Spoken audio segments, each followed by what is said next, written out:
Hello and welcome back to my channel. We have part 3 today of this Morocco series. We'll finish up on day 4 and 5, but first things first, go ahead and hit that subscribe button. And again, thank you so much for your support. So I'm gonna hop right in with days 4 and 5 here. And so part 2, we left off at sunrise. And so as I had mentioned earlier, we actually got to have the desert to ourselves on our camel ride back.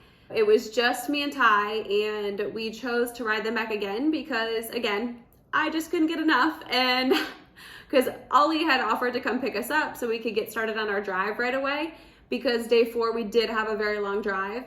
But I was like, when am I gonna get the chance to ride camels again? I wanna ride them back. And so we got to do that, and I'm so thankful that we did, because it was just me and him, like literally in the desert. And we actually, our guide, there's always like a guide with the camels, but what we found out is that the camels actually don't need a guide. They know where to go because they know where their food and water is. And so he actually was taking some pictures and videos for us. He actually dropped the guide rope and like ran away to go take pictures and videos. And we asked him, I was like, wait, like, did they just, cause the camels just kept walking. So I was like, do they like know where to go? And he's like, yeah, I don't need to be here right now. But he's like, of course, to make, tourists feel safe, like we're here. He's like, they can do this back and forth in their sleep. If like we start them, they know where to go because they know that they're gonna get fed, which is wild. Like, it's so cool. The camel ride back was just amazing. Like, if Ty and I weren't talking, it was so quiet, so peaceful, and we were just taking in all of our last views of these amazingly beautiful sand dunes, because we were unfortunately leaving the desert. And so we did meet back up with Ali, and we had to start our very long, unfortunately. It was about 6 to 7 hours of driving up to Fes. I know that sounds really long. Honestly, it went by so fast because we had a few different stops, and then Ali just like kept us really good company, and was, whether it was talking about Morocco or he had really good riddles that he kept giving that I could not figure out for the life of me. Ty slept most of it, so it went by really fast for him. But our first stop of the day was going through some of the valleys. And so we stopped for a few different panoramic pictures and views. But when I say these valleys, like, we don't have to fly all the way back to the States to see places like Arizona or New Mexico. Like, it's right here in Morocco, but better. Like, these places, literally, like, we drove past places that looked so similar to like the Grand Canyon. Or like different parts of Arizona, or Ty's been to New Mexico. I have not, so I cannot speak to it, but he's like, yeah, this like really reminds me of New Mexico, but prettier. It was just like beautiful to see all of those. One of the places that we stopped, Ali and Ty had a rock throwing contest, and Ali was like, oh, who do you think's gonna win? And so of course I was like, well, I know like Ty has a pretty good arm, so like I think he'll probably win. But Ali was like, oh, just wait, like I've been doing this since I was a kid. And like Ty, of course, put all his might into it, through the rock. It went really far. But then Ali like sidearms like it, like almost like a baseball pitcher kind of. And this thing flew so far. He won by like a landslide. So we had a good laugh about that. But along the way, we did stop for another local lunch. That lunch was like a barbecue of ground beef, kind of like a hamburger type mixture with onions and tomatoes. And then we had like chicken on the side as well. And so I'll put a picture in here, but Ty and I shared this plate. And then we of course had bread. They have bread with like every meal because it's kind of like how they eat like their food. They don't really use silverware. They use the bread to kind of pick up like the meat and rice and stuff like that, which we found out after the fact that we had been eating the bread like first. And so I'm like, oh gosh, we probably looked like idiots. Who would have thought? That was our lunch, and then we kept driving, and we got to the Azrou Cedar Forest. And this was where, you guys, we got to play and feed wild monkeys. Like, they're very wild still, in the sense that they're not gonna like come climb on you or crawl on you. They're gonna take the food that you're giving them, just like peanuts or dates, and they're gonna run away from you, or just like they're gonna grab it and like be very timid. And you'll see in some of these videos that, you know, they literally don't even want to really come near you, but it's cool even to like just hold it out and have them grab it.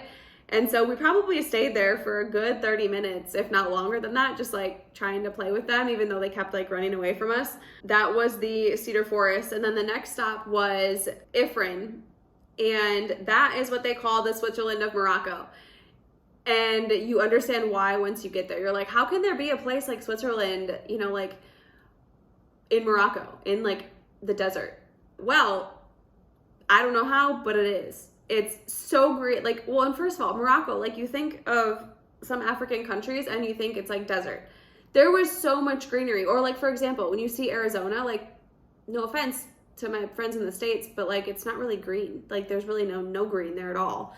And Morocco actually had so much greenery that like, that's why it was so pretty, like so much prettier, because you have all these stunning like canyons and desert type things, but you have all the greenery too. Back to Ifrin though, sorry, tangent. Ifrin literally had like the chalet type houses that like Switzerland has, or like Austria even. And then it had all like so much greenery, like greenery everywhere that you looked. And the main part was that it was like 30 degrees cooler there. So it was only like 70, maybe 75 degrees Fahrenheit. And it was so nice because we were so hot that it was so nice to just cool down. So that was a fun little stop, and we got to go to a little restaurant, not for lunch, but for like a little snack and dessert, and just like walk around the city. So that was really cool. And then finally from Ifrin, we were only about an hour away from Fes, and we had a very long travel day. I know I kind of went through that pretty fast. Ali dropped us off at our riad and we had some dinner, and then we just went to sleep because we also had a busy day 5. And sadly, it was the last day. Day 5, we were in the city of Fes. So Fes is also one of the 4 imperial cities in Morocco, and along with Marrakesh. And Fes was, we really enjoyed Fes. We probably liked Fes better than Marrakesh. But again, they're just different. They're very different. We also just did different things. So that could have been why, along with it being cooler than Marrakesh. Marrakesh was very hot. It was probably about 100 degrees there when we were there, about 38 Celsius. And Fes was only in the 80 degree Fahrenheit, which I think would be like 31 or 2, I think. I could be wrong, Fahrenheit or Celsius. But Fes, again, same thing as Marrakesh. We actually met up with another local guide.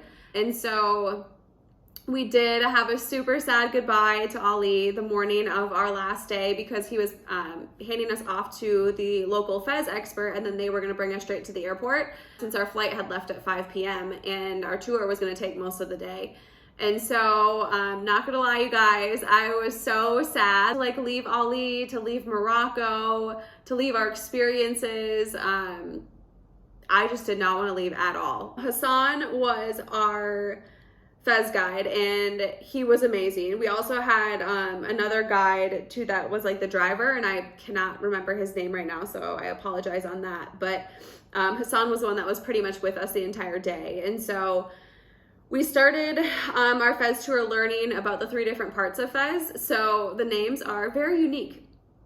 Old Fes, New Fes, and New Fes. Really easy to remember.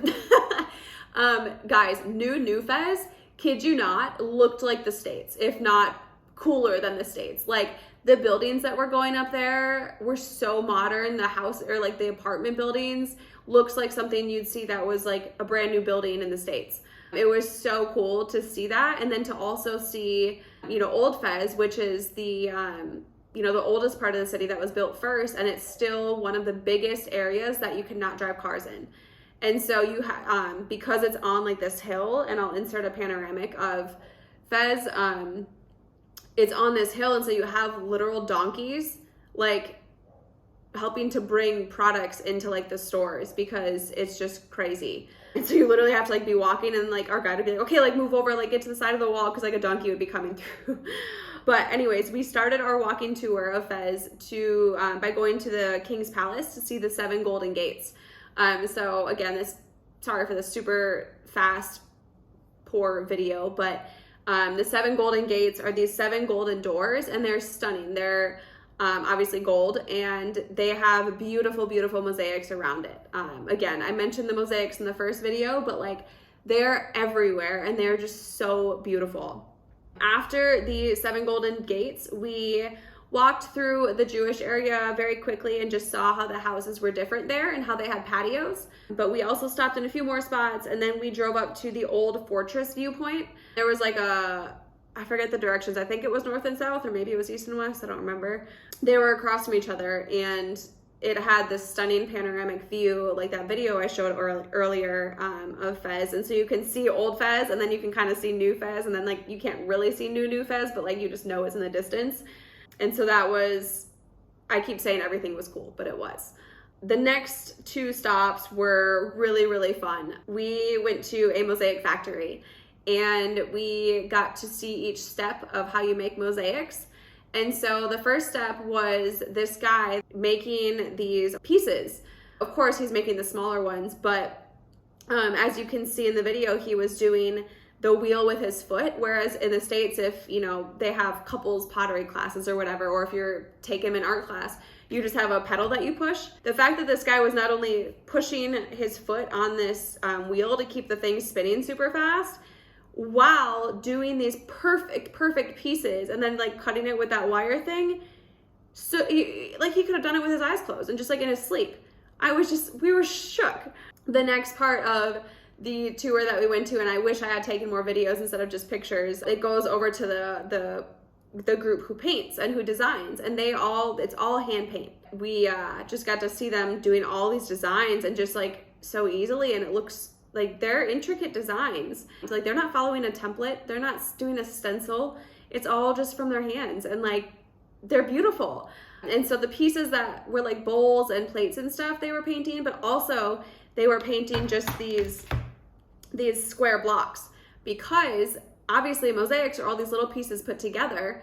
And so the pieces that would be mosaics, like the tables and different bigger dishes or fountains that were not like the dishware, they use these just square blocks, and after they paint, it goes to the next step of them chipping these pieces. And so they have to draw shapes. So they do use a stencil to draw the shapes on this square, but then they chip. So then they have to chip them out. And like, I'm talking like 8-point stars, and they're perfect. And so like they're chipping these out of this block one by one, like little tiny, like centimeter by centimeter pieces. And then there's somebody else taking these pieces and putting them into a pattern that they're like laying upside down, and then they fill it with resin, and like it makes the table. Like all of it by hand, all of it. It was just like shocking and mind-blowing. And you think about how many mosaics cover Morocco, to know that it's done like this is just, there's no words. The next step after our mosaic was going to the Tannery, which is a leather factory. And so we got to see how they prepare and color the leather. And so the first side, the white side of this video, they are putting the animal hides into this solution. I forget what the solution is, but it is pretty much dissolving. Sorry, this is gonna get a little gross for those of you who are a little squeamish. It's dissolving like the animal hair and like impurities, and it just leaving like the leather hide. And it after they do that, I think it stays in there for a bit, then they take it out, and then it goes to this next step, which was the brown side of that video, and that's the different dyes, and so the different coloring, and it's all natural. And it you saw how many like different circles there were, different colors of like the leather bags that you see, or any leather products. Once it's dipped in there, then it lays out to dry. Just this process was mind-blowing, because I really didn't know the process of how the leather products were made. Because of the animal hides and the heat, they actually give you mint leaves when you walk in to the tannery. And we're kind of like, when we were first given the mint leaves, we were like, why did they give us mint? Like, it smells really good, but like, are they gonna give us tea or something? Like, we didn't know what was going on. And they're like, we'll explain later. And so when we got upstairs to see this you know, the outside part and like the dyeing and stuff, you can smell a little bit. And again, because it wasn't too hot in Fes, it wasn't terrible, but you could smell a little bit. And so you smell the mint leaves to just not have to smell that. So that was kind of cool. And then after a little discussion and more information about the tannery, we got to shop. I got a leather jacket, a camel leather jacket, because camel is the best type of leather that you can actually get, believe it or not. It's the lightest leather. So if you hold like cow leather and then you hold camel leather, like cow leather is so heavy compared to camel leather. So it's nice and light, but it's also warm. We just had a great time in there. And actually, to be honest, so I had gotten this jacket. I tried on one that was a navy color, and I didn't want navy, I wanted black, but they didn't have a black in my size that was camel. And so he's like, okay, we're gonna make this right now. He's like, we'll come bring it to your hotel tomorrow morning. And I was like, well, I'm getting on a flight in like 3 hours. And he's like, wait, like what time are you leaving for the airport? I think it was 11 a.m. at this time. And I was like, we're heading to the airport at like 2 p.m. or 3 or something.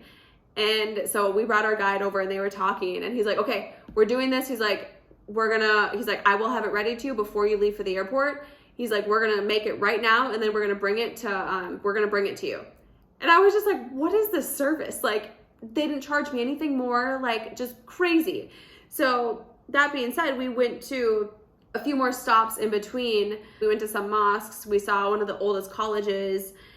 We saw an old monastery type building. I'm forgetting the name of it, but it's similar to that. But then we went to our lunch, and at the end of this lunch, they actually showed up with my jacket right before we had to leave and like made me try it on to make sure it fit before leaving. And like, just mind blowing that like that kind of service was provided. Like, it was so nice. I just couldn't believe it. But back to our lunch, because this was an amazing lunch, like one of my favorite that I think about it every day. We actually ate with Hassan, our guide, and he brought us to one of our favorite places because I told him I wanted a pastilla, and pastilla is kind of from Fes. And so he's like, oh, I have the best place for this. Like, you guys are gonna love it.